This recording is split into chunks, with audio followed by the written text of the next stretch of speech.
my name is Rachel, and I am director of the Healing and Justice Center and very proud to be a Dream Defender. In this work, I really bring a radical hope, a real faith, and deep belief that things can get better and that our world can be different. It's really important that we don't get beat down. Part of what keeps us going is just really hanging on to faith and a real optimism and a radical hope that things can be different. The Dream Defenders started the Healing and Justice Center because we realized it wasn't enough to be against systems. We believe that locking people up does not keep us safe, but what does keep us safe? And how are we equally invested in building systems as we are into tearing down systems? After Mike Brown was killed, we did a listening project where we went to communities to really see what their needs were. And I think in this huge moment when so many people were rising up around police abolition, we thought that the community would say the number one issue is get rid of police and get rid of prisons.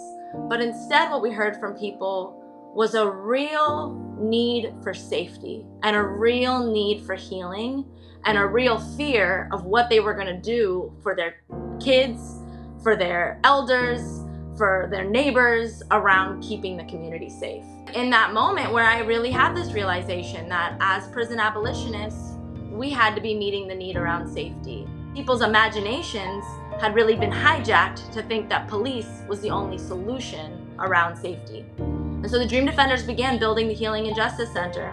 We saw that when it comes to white communities, this question of what communities need in response to violence that they experience is really clear. We worked very closely with the Parkland youth who went through the immense tragedy of the Marjory Stoneman Douglas shooting. And their community in the aftermath was given so many resources. They were given millions of dollars to start the March for Our Lives movement.